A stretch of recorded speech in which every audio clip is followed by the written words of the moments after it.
नमस्कार, जोहार, स्वागत है आपका झारखंड समाचार में। चलिए जानते हैं आज के झारखंड की अब तक की सबसे बड़ी और महत्वपूर्ण खबरों के बारे में। सभी खबरें हम आपके लिए काम के लेकर आए हैं, पर इससे पहले अगर आप चैनल पर नए हैं तो चैनल को सब्सक्राइब कर लें और वीडियो को एक प्यारा सा लाइक अवश्य कर दीजिएगा। आपका एक लाइक करना ही हमारी मेहनत का फल होता है। तो चलिए शुरुआत करते हैं आज की पहली और बड़ी खबर से। झारखंड में बीजेपी ने जारी किया घोषणा पत्र और किए गए 25 बड़े ऐलान। जी हां, झारखंड में बीजेपी के टोटल 25 साल हो गए हैं और 25 साल के इस उपलक्ष्य में अब 25 बड़े ऐलान कर दिए गए हैं। और बीजेपी ने कह दिया है कि भाजपा का एक एक वादा पत्थर की लकीर है, हम इसे जरूर पूरा करेंगे। आपको बता दें कि केंद्रीय गृह मंत्री अमित शाह ने एक रांची के होटल में पार्टी का संकल्प पत्र जारी किया है और इस संकल्प पत्र में बीजेपी के द्वारा जो बड़ी घोषणाएं की गई है, जो संकल्प, जो वादे किए गए हैं, उसमें कहा गया है कि गोगो दीदी योजना जो लागू की जाने वाली है, इस योजना के तहत झारखंड की हर महिला को हर महीने 2100 रुपए दिया जाएगा और सालाना उन्हें 25,000 रुपए इस तरह से मिलने वाले हैं। वहीं लक्ष्मी जोहार योजना के तहत सभी परिवारों को 500 रुपए में ही गैस सिलेंडर मिलेगा और साल में दीपावली के मौके पर और रक्षाबंधन पर 2 गैस सिलेंडर बिल्कुल फ्री में दिया जाएगा। इसी प्रकार सुनिश्चित रोजगार योजना के तहत 2,87,000 सरकारी पदों को भर्तियों को भरा जाने वाला है। 2,87,000 पद लोगों को नौकरियां दी जाएगी और 5 लाख स्वरोजगार के अवसर भी पैदा किए जाएंगे। वहीं नवंबर 2025 तक ही 1.5 लाख पदों पर भर्ती और वार्षिक कैलेंडर जारी कर दिया जाएगा। और वहीं आपको बता दें कि इधर युवा साथी भत्ता को लेकर बड़ा ऐलान किया गया है। रोजगार के लिए संघर्ष कर रहे ग्रेजुएशन और पोस्ट ग्रेजुएशन कर रहे युवाओं के लिए भी बड़ा ऐलान किया गया है। यूजी और पीजी पास युवाओं को 2 साल तक हर महीने 2-2 हजार रुपए बेरोजगारी भत्ता मिलने वाला है। अग्निवीरों के लिए बड़ा ऐलान किया गया, सरकारी नौकरी की उनको गारंटी दी जाएगी। भाजपा अब सभी को 300 यूनिट फ्री में बिजली देगी। किडनी के मरीजों को फ्री में डायलिसिस की सुविधा दी जाएगी और सभी आदिवासी परिवारों को आयुष्मान योजना से जोड़ा जाएगा। झारखंड में भ्रष्टाचार के खिलाफ जीरो टॉलरेंस नीति लाई जाएगी, यानी कि भ्रष्टाचार के मामले की जांच के लिए आयोग का गठन होगा। 2 साल में नक्सलवाद का खात्मा किया जाएगा, अवैध खनन पर अंकुश लगाया जाएगा और 181 सीएम संवाद हेल्पलाइन की पुनर्बहाली भी की जाएगी। वहीं मुखिया का वेतन बढ़ाने को लेकर बड़ा ऐलान किया गया है। मुखिया का वेतन अब 2,500 रुपए से बढ़ाकर 5,000 रुपए कर दिया जाएगा। इधर ऑपरेशन सुरक्षा योजना के तहत साल 2027 तक मानव तस्करी का खात्मा किया जाएगा और 24 घंटे 7 दिन toll free anti trafficking helpline और पीड़ितों के लिए पुनर्वास कोष दिया जाएगा।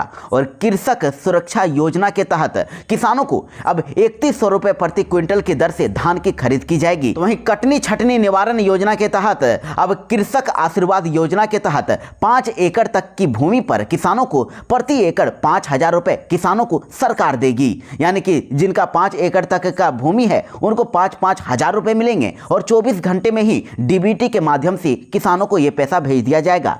सभी सरकारी नौकरियों में और शैक्षणिक संस्थानों में SC ST आरक्षण यथावत ही रहेगा। वहीं अन्य पिछड़ा वर्ग यानी कि OBC के लिए 27% आरक्षण की व्यवस्था किया जाएगा।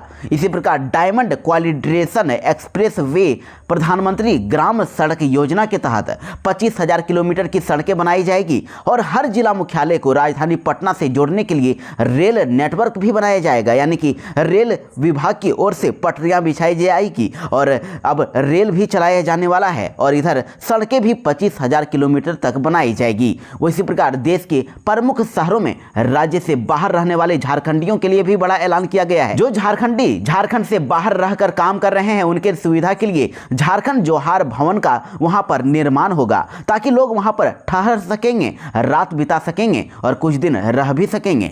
साथ ही स्टूडेंट के लिए भी बड़ी घोषणा की गई है। अभी JSSC CGL पेपर लीक हुआ तो इसको लेकर JSSC CGL परीक्षा को रद्द करने को लेकर भी बीजेपी ने ऐलान कर दिया है और साथ ही प्रमुख पेपर लीक की अब CBI जांच और JPSC अध्यक्ष की नियुक्ति भी की जाएगी। तो इधर अवैध बांग्लादेशी घुसपैठ का निपटारा किया जाएगा। घुसपैठियों के द्वारा कब्जा की गई आदिवासी जमीन की वापसी भी कराएंगे और आदिवासी महिलाओं से शादी करने वाले घुसपैठियों को, बच्चों को आदिवासी का दर्जा नहीं मिलेगा। वहीं बीजेपी ने 1 रुपए की स्टाम्प ड्यूटी योजना को फिर से लागू करने का ऐलान कर दिया है। महिलाओं के नाम पर 50 लाख रुपए की मूल्य की अचल संपत्ति की खरीद पर उसका रजिस्ट्रेशन मात्र 1 रुपया में फिर से शुरू किया जाने वाला है। 500 करोड़ से सिद्धो कान्हो शोध केंद्र और आदिवासी नायकों के स्मारकों का विकास किया जाएगा। फूलो झानो पढ़ो बिटिया को लेकर भी बड़ा ऐलान किया गया है। फूलो झानो पढ़ो बिटिया के तहत अब गरीब और पिछड़े वर्ग के प्रत्येक बालिका को केजी से लेकर पीजी तक की मुफ्त में सुविधा दी जाएगी। यानी कि लड़कियों को केजी से लेकर पीजी तक का, पोस्ट ग्रेजुएशन तक का बिल्कुल में पढ़ाई फ्री में कराया जाएगा। मातृत्व सुरक्षा योजना को लेकर भी बड़ा ऐलान किया गया। प्रत्येक गर्भवती महिला को इसके तहत 6 पोषण किट और 21,000 रुपए की आर्थिक सहायता मिलेगी। साथ ही भाजपा ने और ऐलान कर दिए हैं, कहा है कि 10 नए सरकारी मेडिकल कॉलेज और हर जिले में एक नर्सिंग कॉलेज भी खोले जाएंगे। अस्पतालों में 25,000 नए बेड की व्यवस्था की जाएगी। आयुष्मान भारत जीवन धारा के तहत सभी 70 साल से अधिक उम्र के व्यक्तियों को, बुजुर्गों को 10 लाख रुपए तक की निःशुल्क स्वास्थ्य सेवा भी का लाभ दिया जाएगा। यानी कि उनको अब मेडिकल में 70 साल के बुजुर्गों को एक भी पैसा नहीं लगेगा। 70 लाख रुपए तक का उनको फ्री में इलाज करवाया जाएगा। और विधवा, दिव्यांग और वृद्धा पेंशन की राशि को बढ़ाकर 2500 रुपए तक का कर दिया जाएगा। इस प्रकार भाजपा ने टोटल 25 बड़े ऐलान कर दिए हैं और इस बार भाजपा के द्वारा इस घोषणा पत्र में गरीबों, किसानों, छात्रों, बेरोजगारों, महिलाओं सभी के लिए बड़ा ऐलान कर दिया गया है। चुनाव से पहले मुख्यमंत्री हेमंत सोरेन ने भी बड़े ऐलान कर दिए हैं। 2 बड़े वादे किए गए और सरकार बनी तो कह दिया है कि ज्यादा राशन मिलेगा, पेंशन के पैसे भी बढ़ा दिए जाएंगे। जी हां, झारखंड विधानसभा चुनाव से पहले ही मुख्यमंत्री हेमंत सोरेन ने कई बड़े वादे कर दिए हैं। उन्होंने कहा है कि राज्य में दोबारा अगर जेएमएम की सरकार बनती है तो फिर पीडीएस के तहत मिलने वाले राशन की मात्रा को बढ़ा दिया जाएगा। और इसके साथ ही सीएम हेमंत सोरेन ने पेंशन को लेकर भी बड़ा वादा कर दिया है। देखिए, मुख्यमंत्री हेमंत सोरेन ने कहा कि झारखंड में अगर जेएमएम की सरकार बनी तो सबसे पहले अब 5 किलो की जगह लोगों को 7 किलो राशन दिया जाएगा। और अभी झारखंड में सरकार की ओर से 5 किलो ही राशन मुफ्त में दिया जा रहा है, लेकिन अब जेएमएम की अगर सरकार बनती है तो इसे बढ़ाने का वादा कर दिया गया है। साथ ही झारखंड के मुख्यमंत्री हेमंत सोरेन ने बीजेपी सरकार, केंद्र सरकार पर आरोप लगाया है कि झारखंड में जब भाजपा की सरकार थी तब 11 लाख लोगों के राशन कार्ड रद्द कर दिए गए थे और राशन कार्ड रद्द होने की वजह से झारखंड के कई आदिवासियों को, दलितों को भूख से मौत हो गई थी। तो झारखंड में जैसे ही जेएमएम की सरकार बनती है, हमारी सरकार जैसे ही बनेगी पीडीएस के तहत, अब सभी गरीबों को 5 किलो की जगह अब 7 किलो राशन दिया जाएगा। इसके अलावा झारखंड में मैया सम्मान योजना के तहत महिलाओं को हर महीने 2500 रुपए उनके खाते में भेजा जाएगा और टोटल साल में 30,000 रुपए भेजे जाएंगे। वहीं झारखंड के आंगनवाड़ी केंद्रों में बच्चों को मिड डे मील में अंडे और फल भी दिए जाएंगे। झारखंड में अमित शाह ने बड़ा ऐलान कर दिया है, कहा कि झारखंड में जैसे ही अब बीजेपी की सरकार बनेगी, झारखंड में लागू होगी समान नागरिक संहिता और आदिवासी रहेंगे उससे बाहर। जी हां, अमित शाह ने कह दिया है कि झारखंड में समान नागरिक संहिता यानी कि यूनियन सिविल कोड यानी कि यूसीसी लागू होकर रहेगी, लेकिन इससे आदिवासियों को किसी भी तरह से प्रभावित वो नहीं होंगे। उनके कानून, उनकी परंपराएं और उनकी संस्कृति पहले की जैसे ही पूर्ववत ही रहेगी और यूसीसी से आदिवासियों को बाहर रखा जाएगा। और साथ ही अमित शाह ने यह भी कह दिया है कि जनसंख्या नियंत्रण और आदिवासियों की आबादी को संरक्षित करने के लिए यूसीसी बहुत ही जरूरी है। झारखंड में हम इसे जरूर लागू करेंगे। झारखंड में अमित शाह ने यूसीसी लागू करने को लेकर ऐलान किया तो अब हेमंत सोरेन ने उनको बड़ा पलटवार कर दिया है। कहा कि झारखंड में न ही एनआरसी लागू होगा न ही यूसीसी, यहां सीएनटी और एसपीटी ही रहेगा। जी हां, केंद्रीय गृह मंत्री अमित शाह ने तो झारखंड में ऐलान करते हुए कह दिया है कि अगर इस बार बीजेपी सत्ता में आई तो राज्य में समान नागरिक संहिता यानी कि यूसीसी लागू कर दिया जाएगा, लेकिन जनजातीय समुदायों को इससे बिल्कुल बाहर रखा जाएगा, आदिवासियों को इससे बाहर रखा जाएगा, उनको कोई भी प्रभाव नहीं पड़ेगा। मगर इधर देखिए, झारखंड के मुख्यमंत्री हेमंत सोरेन ने कहा है कि यहाँ ना तो यूसीसी लागू होगा ना ही एनआरसी लागू होगा। मुख्यमंत्री हेमंत सोरेन ने कहा कि यहाँ सिर्फ सीएनटी और एसपीटी रहेगा। उन्होंने आज गढ़वा में हेमंत सोरेन कल गढ़वा में आयोजित चुनावी सभा को संबोधित कर रहे थे। उन्होंने कहा कि ये लोग तो बस घर और परिवार को तोड़ने में लगे हुए हैं। ये विषैला जहर उगलते हैं और उनके आगे विषधर भी फेल है। इन लोगों से बच के रहना है। 5 साल के दौरान हम लोगों ने जितनी चुनौतियों का सामना किया ये आप लोग सभी ने देखा है।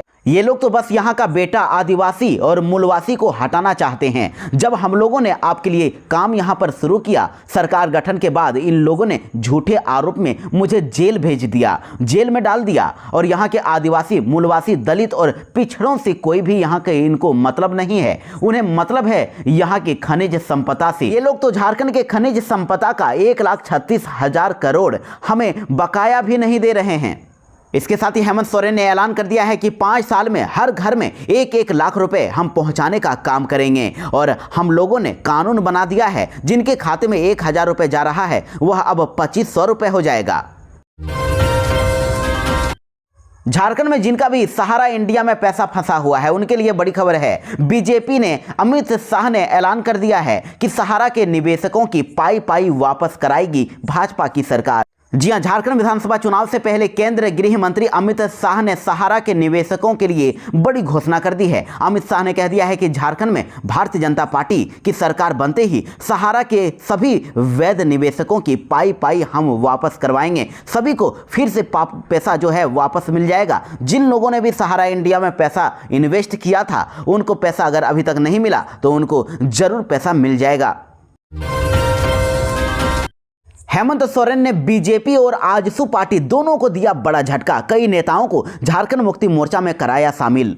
जी हां, देखिए, भाजपा नेता दिवंगत रीतलाल वर्मा के पुत्र प्रणव वर्मा, दारा हाजरा प्रवक्ता अनुसूचित मोर्चा भाजपा की और विकास राणा केंद्र प्रवक्ता आजसू पार्टी एवं प्रदेश अध्यक्ष विश्वकर्मा समाज की अपने सैकड़ों समर्थकों के साथ अब झारखंड मुक्ति मोर्चा में शामिल हो गए हैं। और मुख्यमंत्री हेमंत सोरेन ने कह दिया है कि उनकी सरकार सभी समुदायों और वर्गों के उत्थान के लिए समर्पित है। इस सामूहिक समर्थन से झारखंड को नई दिशा में ले जाने की प्रतिबद्धता को और सुदृढ़ होने वाली है। और हेमंत सोरेन ने इससे पहले भी भाजपा के कई दिग्गज नेताओं को अपनी पार्टी में शामिल कराया था। देखिए, इससे पहले कई नेताओं ने भाजपा को छोड़कर झारखंड मुक्ति मोर्चा में एंट्री मार दी थी, जिसमें पूर्व मंत्री एवं पूर्व विधायक लुइस मरांडी, पूर्व विधायक घाटशिला लक्ष्मण टुडू, पूर्व विधायक बहरागोड़ा कुणाल सांडगी और सरायकेला विधानसभा क्षेत्र के भाजपा के पूर्व प्रत्याशी गणेश महली, पूर्वी सिंहभूम के भाजपा जिलाध्यक्ष बारी मुर्मू और भाजपा नेता बास्को बेसरा ने झारखंड मुक्ति मोर्चा की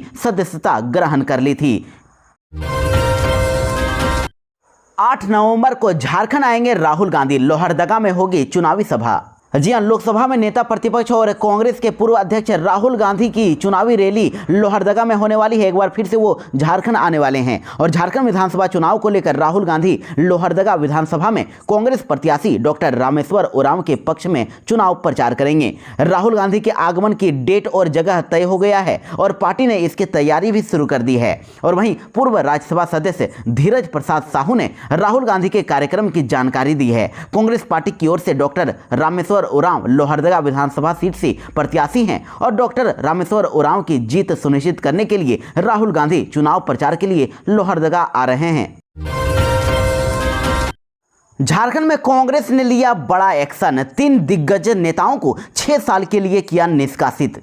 जी हां, देखिए, बड़ी खबर है। झारखंड प्रदेश कांग्रेस कमेटी के अध्यक्ष केशव महतो कमलेश ने अब निर्देशानुसार देवेंद्र सिंह बिट्टू, मुनेश्वर उरांव एवं इसराफिल अंसारी को भारतीय राष्ट्रीय कांग्रेस पार्टी की प्राथमिक सदस्यता से 6 सालों के लिए अब निष्कासित कर दिया है।